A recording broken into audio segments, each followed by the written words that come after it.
Welcome to another episode of Eivan Talks. Today it's my pleasure having Louloua Bahri, founder and CEO of WYZ Rent Holiday Homes, today here with us. We'd be talking about holiday homes and if it's really profitable comparing to long-term rentals. First of all, thank you so much for hosting me. Thank you for having me. I'm very excited about our podcast, and I It's our hope I pleasure. can share some ideas that will benefit you and all the people that are watching. So, I'm going to talk a bit about myself. My name is Louloua Bahri. I've been working on short-term rentals for 7 years all around the world, in Lebanon, in Athens, and recently, like 3-4 years ago, I've opened my own company in Dubai. So you would ask why Dubai? As you know, Dubai is a hub for tourism, and it's Exactly. one of the best places for short-term rentals because of the tourism all around, all year long.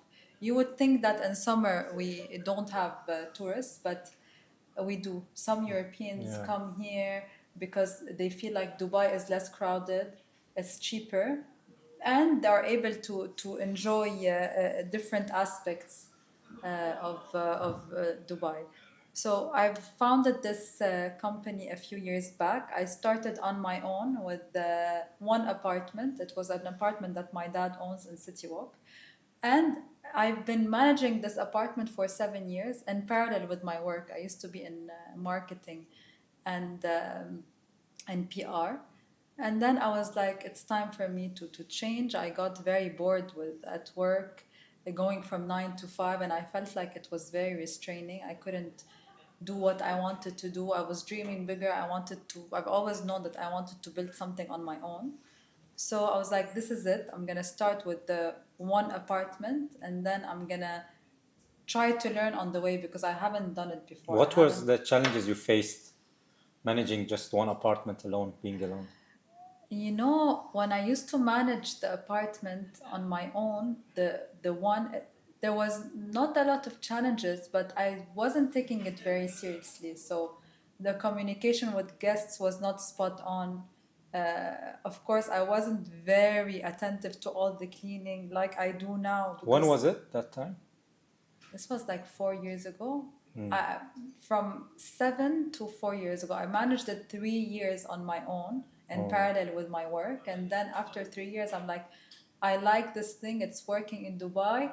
I'm good at it. I'm going to do it. I'm going to make it. And now we've reached in about 2 years, 45 apartments. Wow. We're considered as a boutique luxury agency. So we were talking about this, me and you. I don't accept any apartments if it's not high end, if it's not in a touristic area. I've received a lot of requests for owners because it starts with word of mouth. If Yeah. you have Someone a has good made money, he relationship would with has an owner, he gives your contact to someone else. But not all of the owners that come to me have their apartments in good areas, good buildings. Because if the building is not well maintained, it's gonna cause me problems.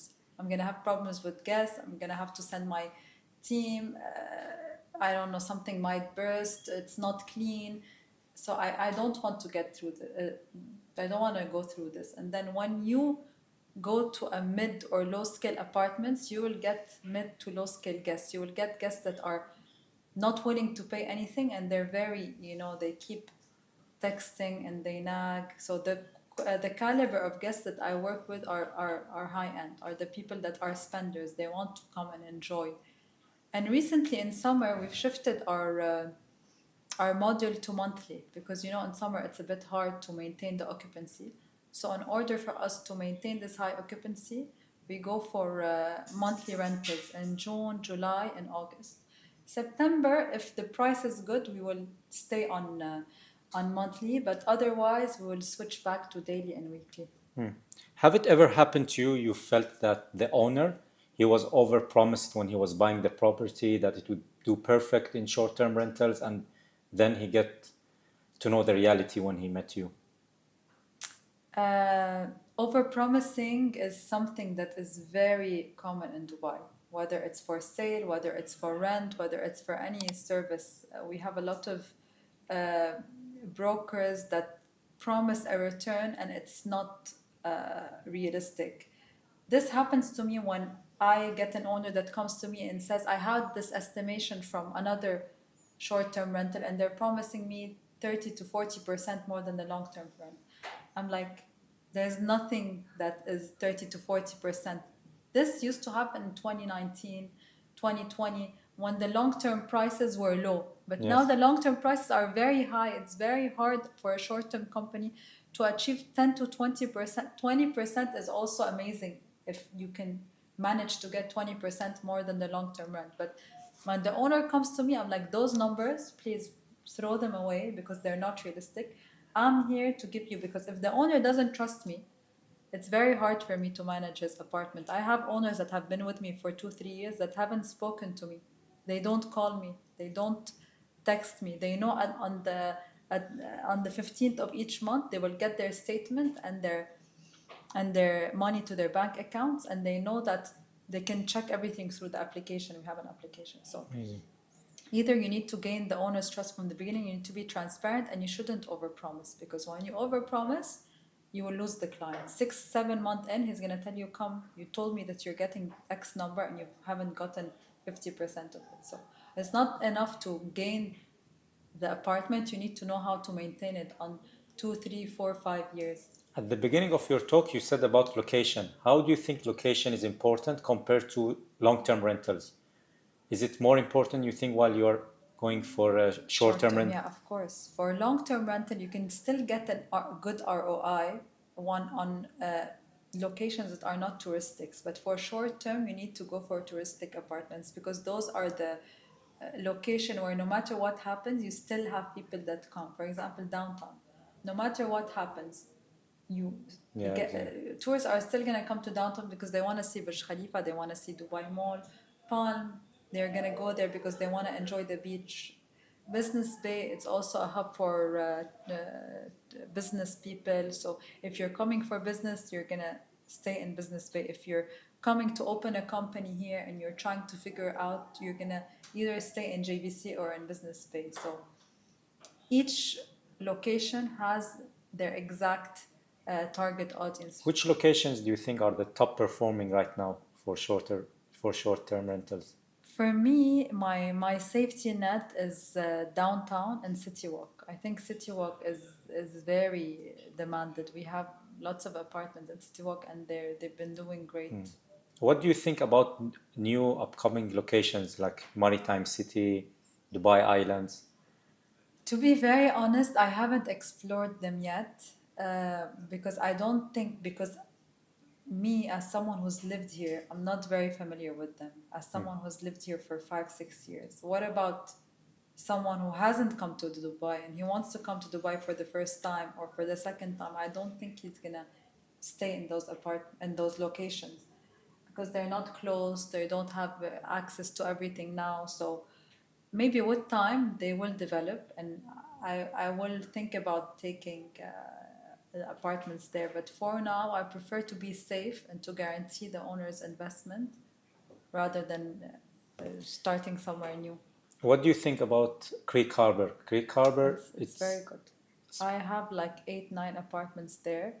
And still we don't have the metro station, we don't have the shopping mall. These are all coming up in next few years. Yeah, they are, but a lot of people are looking at Creek as the new downtown, and it's Exactly. very affordable price, affordable option, and you take a taxi in 5, 10 minutes you're in downtown. But my apartments that are there are really booked.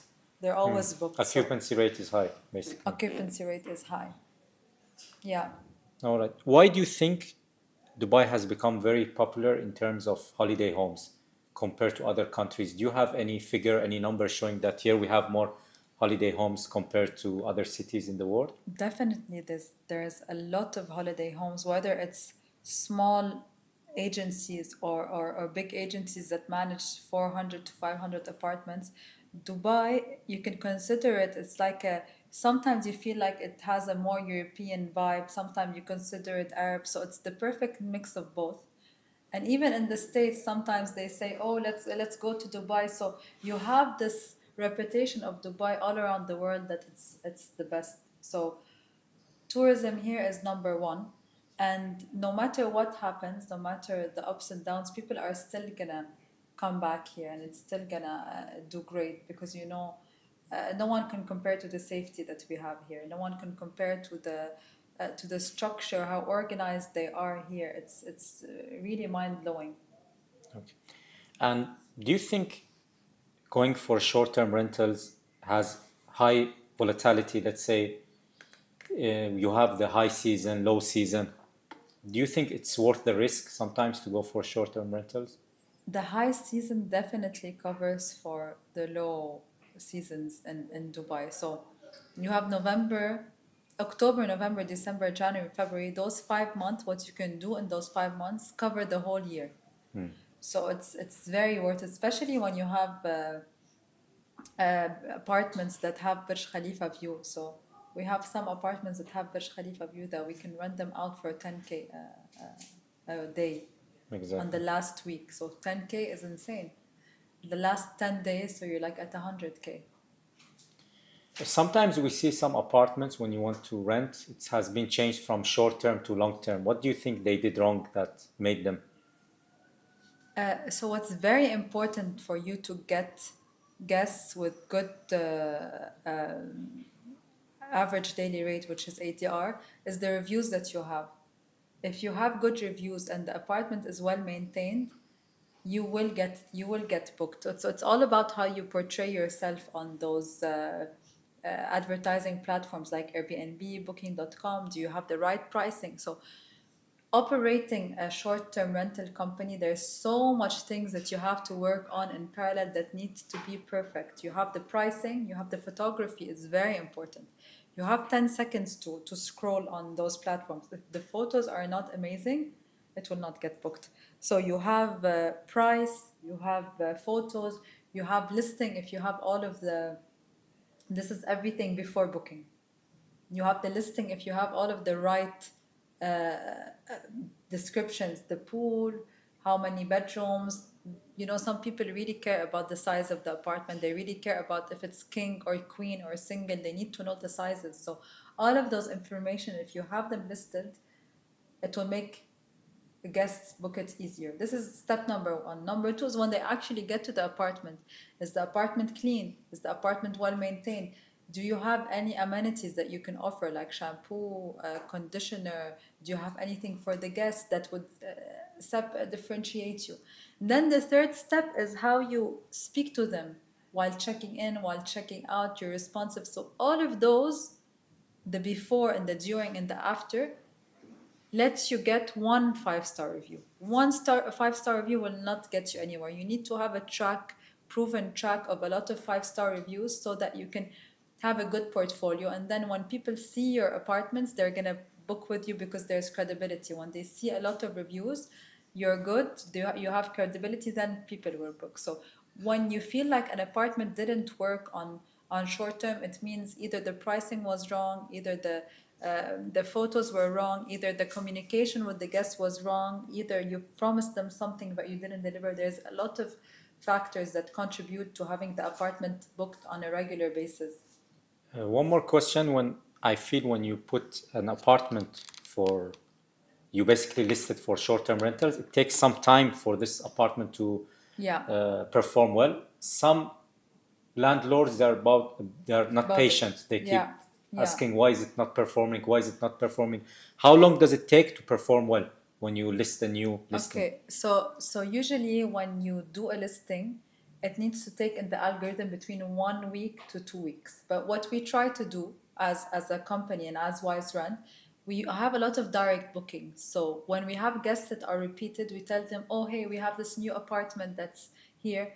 Try it out. We'll give you a good discount. So we'll have the apartment booked as soon as it's onboarded, and then it's fine. If it takes a week or two, we already have someone in-house because the algorithm needs to pick up the new property, the photos. When people click on it, it will get high on the visibility. So there's a lot of ways and tricks for us to play around this and try to balance the owner. At the end of the day, what you need to do is keep the owner happy. Exactly. So you need to know how to communicate with him. You need to know how to speak to him. You need to always make him feel. So as a CEO, my whole job now is to make sure my relationship with the owners are good. So I'm basically, I don't work as a CEO, I work as the business development, because my aim is to always get new apartments. So my team is very well versed. They're amazing. They're very structured and organized. I have my admin. She's doing what she's doing. The reservation, she's doing great. The pricing department, the marketing department, the operation department, and the guest relationship department. So each team know exactly what is doing. So when I get an apartment and I onboard it, they take it from A to Z.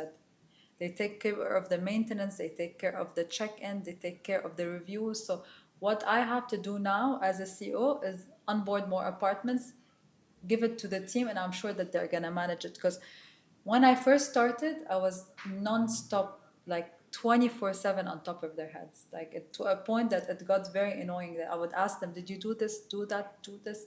But now some have been with me for 2 years, 2 years and a bit, and they're the oldest employee that's been with me, he tell me, Lulu, I swear to God, I feel like I hear you in my mind sometimes, because you've talked to me so much that now I know what you would do in this. I was like, yeah, perfect. This is what you need to do. That's great. Don't stop.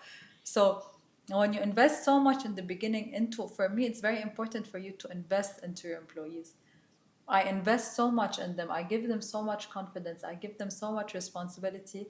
I give them so much freedom. This is very important. I don't tell them, oh, you came here this time, you left at this time. Do whatever you want. It's your birthday, take the day off. You're not feeling well, don't come. You're not feeling well, work from home. And what I like about them is that they feel like this company is their baby. So they work hard, they come to me, Miss Lilwa, I think we should do that. I think we should do that. Be careful here. Speak to this owner. So they help as if it's their own. And this is what I've told them from the beginning. If you want to work in this company, we're all horizontal. You can work one day as a pricing, but I might ask you to go and do the check-in. I might ask you to do that. We're all equal. Should get the job done. We should Just get the basically job done, but at the same time, I want you to be happy. So it's important for you to be happy. It's important for you to come and feel like this is your home, your second home. Because I was an employee, and my manager was very, very strict about days off. So I was like, never again. What I was basically being a psychologist. Like, do I talk to her now? What do you think? Was her mood good? Should I ask her for my days off? I was like, never again. Never gonna be an employee again. I'm gonna have my own terms. I'm gonna open my own company. I do whatever I want. I work from the Maldives if I want. I work from the States. But what's important is to get things done. And it's very helpful now with all those tools that we have. AI cut the working hours like crazy. I encourage my team to use AI in everything. Everything they do, AI should be present. Could you give an example For example, owner statements, they're done through AI. All the input that they need to do manually, it should be computed by AI. All the Excel sheets that they have to do, if my admin needs to do something manually, I'm like, take a picture and let AI do it, and you monitor if they've done it correctly. I don't want them to waste their time doing repetitive work. So I come to the office, I ask them, what do you do that is very repetitive? What's taking so much of your time? What is something that you don't like to do? So those are the questions I ask. I don't go like, what time did you come here? Did you do this? Did you do that? Because at the end of the day, if there is an error, it will show. Exactly. Alone, without you digging after them. Do you like the apartments you're managing to be all in same tower, all close to each other? Does this give you an advantage, Yeah. or there's an apartment you think it will perform well, but it's not within your area, you wouldn't take it?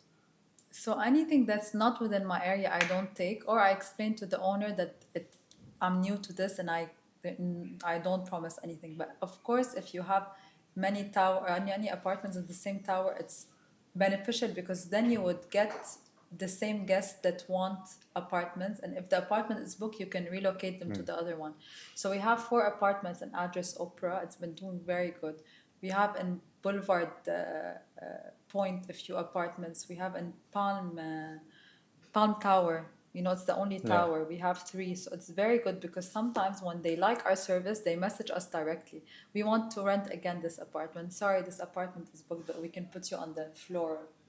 I don't know Yeah. what. And they're like, yeah. So those are direct guests. So you don't get the Airbnb fees, which is great for us. So I had many stages in my, each 3-4 months, I have a new stage of what I want to work on. So I was in a stage where I didn't want to use Airbnb and Booking.com anymore. I wanted to focus only on direct booking. So I stayed for a few months thinking, how can I get rid of those? So now most of my bookings are not through Airbnb and Booking.com.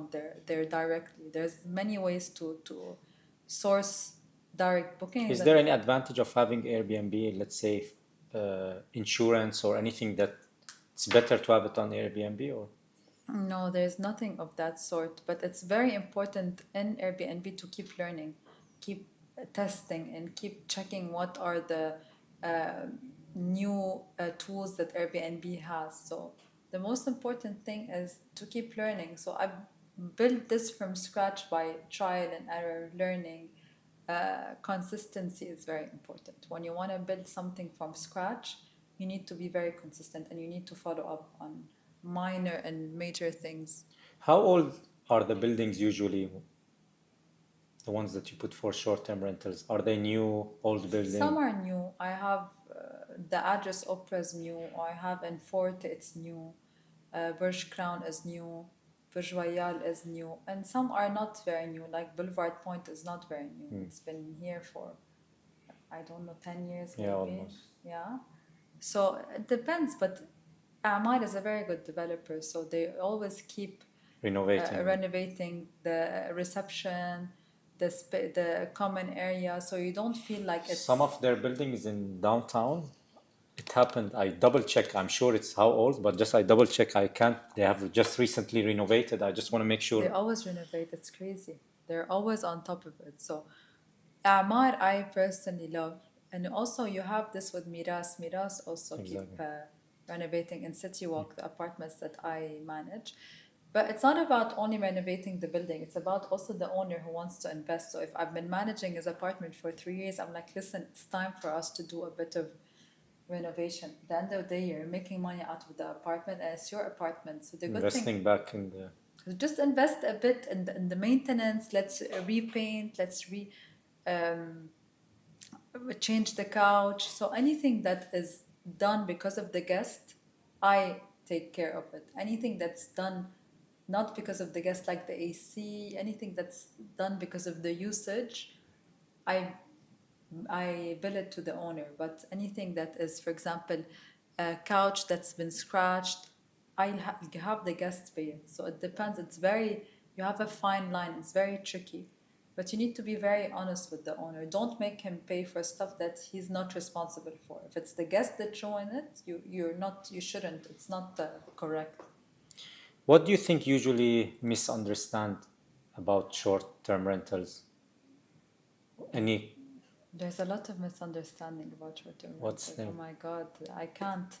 The more I talk to brokers, the more I realize their perception of short-term, the more I'm like, oh my God, but that's not what happens in my company. To them, it looks so easy.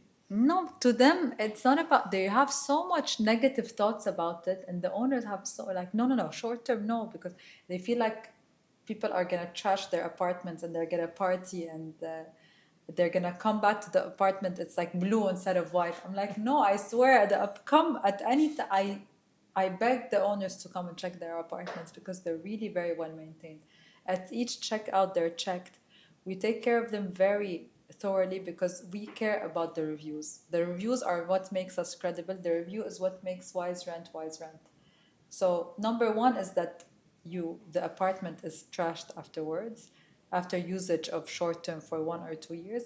Number two is that it doesn't make money.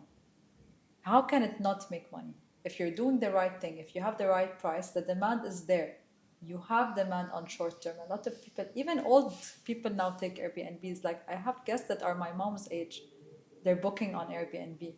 It's not all of the only young people that take Airbnb. So, like, how can it not make money if you have the right pricing, if you have the right a managerial style, like you know how to greet the guests, you're always with them. If they message, we have guests that like they're like babies. You need to baby them. Oh yeah, the water heater, you need to turn it on.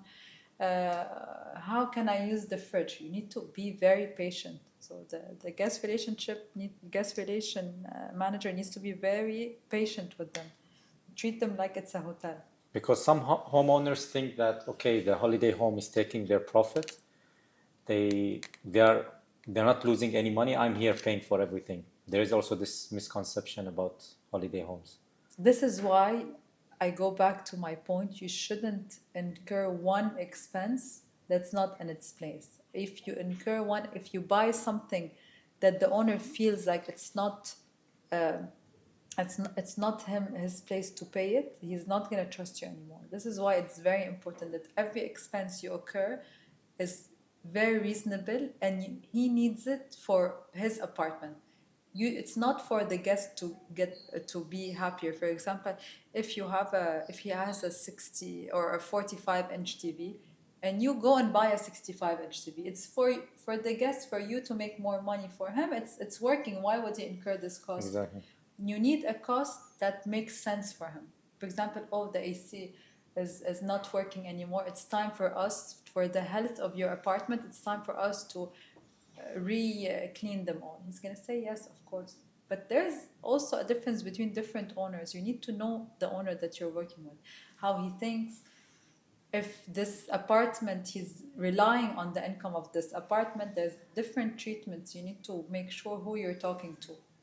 Did it ever happen that you had to remove a listing and terminate the contract because it was not performing well, or for any other reason? Since sometimes when I feel like a listing is not performing, I tell the owner, let's put it on long term. Let me help you, and you don't need to do it through me. We can work with other brokers, but if you don't work with how do you say this? You need to have damir in Arabic. It means you need to have a lot of I got you. this feeling that the responsibility and the respect for the responsibility that people are giving you. People are giving you their home. They've worked so much on getting this apartment, whether it's 1 or 10. They've worked hard to get this money. You're responsible for their money. So you need to have this sense of correctness. You need to be correct. You cannot keep an apartment for 1 month if it's not renting out, or for 2 months. Khalas, if it's not renting out, you get the owner. You're going to lose him anyway. It's not doing well. Come, let me help you. Short term is not the right solution for your apartment. And you do that by not accepting an apartment that you don't believe in. I don't accept apartments that I don't believe in. You know, whenever an investor wants to buy a property, brokers usually they say that you would make 7 to 8% if it's for long term. Short term, we don't know. It's maybe above 10, but they always want an exact percentage. That's what makes it hard for the brokers. I'll tell you what's the key to that. Tell them, come meet the CEO of the company, and then they're sold. Really, when I sit with owners, I'm very transparent with them. I tell them, listen, your apartment is like this. It depends on the view. It depends on the furniture. You need this, and that. I'm able to do this number for you. And I'm like, I'm open to every 2-3 weeks, 2-3 months. Let's get on a call. Let's see what's happening. I'm here to help you at the end of the day. What is a property manager? Is to manage your assets. So the most important thing is for the owner to be comfortable with who he's working with. So as a broker, when I tell them, let me meet your owner, it's not because I want to steal him from you and not give you your commission. It's because when they say holiday home, short-term rental, they always have negative thoughts. But when they see the person behind it, and I explain to them step by step, they're going to feel comfortable. And at the end of the day, this is what you want for your clients. You want comfort, you want peace of mind. So what number they should be thinking of? I cannot give you a specific number. I need to see case by case. This is where it goes. I cannot tell you 9 or 8 because I need to see each, how much bedrooms it is, what's the view, how's the furniture, the building where it is, where is it located exactly. So It's a case by case. Is it true to say it would perform 20 to 30% better than long term?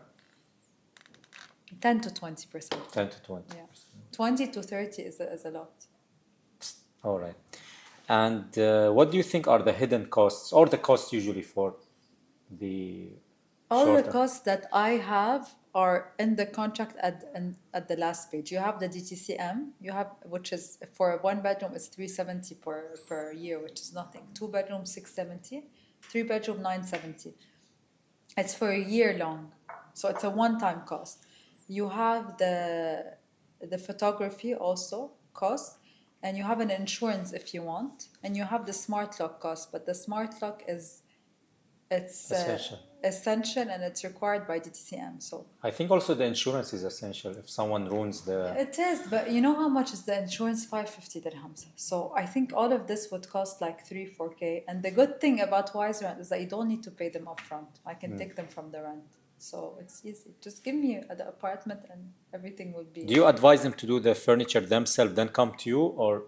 I prefer taking care of the furniture because the furniture that I do is very well studied, very low cost. I do 65 LED TV units with nice, shelves, all lights. The furniture is a huge part of the rental because it's everything. The photos, how they're gonna look like. It's very important for me to furnish it because I know what it requires. I know what is needed. I know what kind of sofa the guest like, the type the colors that would attract them, the materials that will not get stained or so.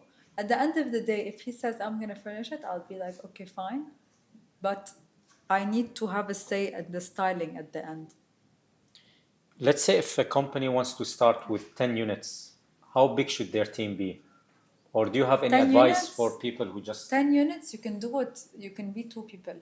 When I got to 10 units, it was just me and one person. Okay. Do you have any advice for someone who wants to just start a holiday home? Someone who wants to start. Is it a good time right now with all the conflicts and the stories? For me, every conflict and every crisis, there's an opportunity. What's the opportunity now? I'm going to ask you this question. What's the opportunity now for short-term rental? For people who want to stay in short-term rent? No, what's as a company, as a short-term rental company, you can get more units right now. Bravo. You can get more units. There's a lot of empty units. There's no one that's renting out on long-term. Long-term prices have decreased. And as an owner, I wouldn't recommend you to be on long-term because you're locking in the ijari at a very low price. And it's a disaster because when you want to increase, you have to go with the rental index. Yeah. IRERA might not allow you. Exactly, you're right. So I have a friend that rented in 2020 an apartment, a 2-bedroom. He's paying now 160K after 5 years. And now if you rent it on anywhere, you would minimum ask for 280, the same apartment. The most common question, which one performs better, studio, 1-bedroom, 2-bedroom? For me, definitely for an owner, in terms of ROI, it's studio and 1-bedroom. Because they're small, they're easily turned. They're not very expensive for guests. They would rent them. Couples can stay in a 1-bedroom. If they have one child, they would stay. But for a company, a short-term rental company, 2 and 3 bedrooms are definitely more profitable because you're spending the same effort. You're getting more. Studio or 1-bedroom? In terms of ROI, what I've seen in my company, we've done a higher ROI for studios because they're cheap. A studio for 50K, you can definitely do in a year 75K. If it's a bedroom for 100, you can do 120. But in terms of ROI, what you would get more is for studio because it's very easy to achieve the long-term rent because it's already low. Is there anything else you would like to add?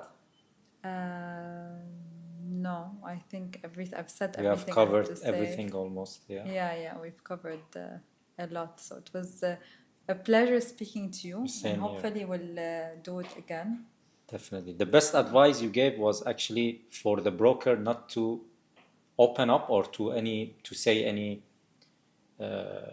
to keep it to you basically Yeah. for the short-term rentals. I believe someone who's specialized in this short-term rental should be talking about it. The brokers might just advise Yeah. that person to speak with a holiday home. But I get the worry of brokers because a lot of time holiday homes have not performed well, have not been honest with the owner, have not delivered. So I get this worry, you know? But it's always easy to move from short-term to long-term than the opposite. Because the long-term, you have a tenant, you have 1 year notice. It's so difficult. It's very hard. Once you have a long-term tenant, it's very hard to get him out. This is why I'm not a big fan. I'm telling you, the apartment that my dad owns, it's in City Walk. We haven't rented it out on a yearly basis for ages. I think it's for 6 years. It's been on short term, and we're very happy. Whenever we want, we can use it. We can go in. We can check it out because when you have a long-term tenant, you can't actually see what's happening inside the apartment. It was pleasure having you here. I hope we do it again. Thank you for Inshallah. watching. Please subscribe and like. See you on the next one.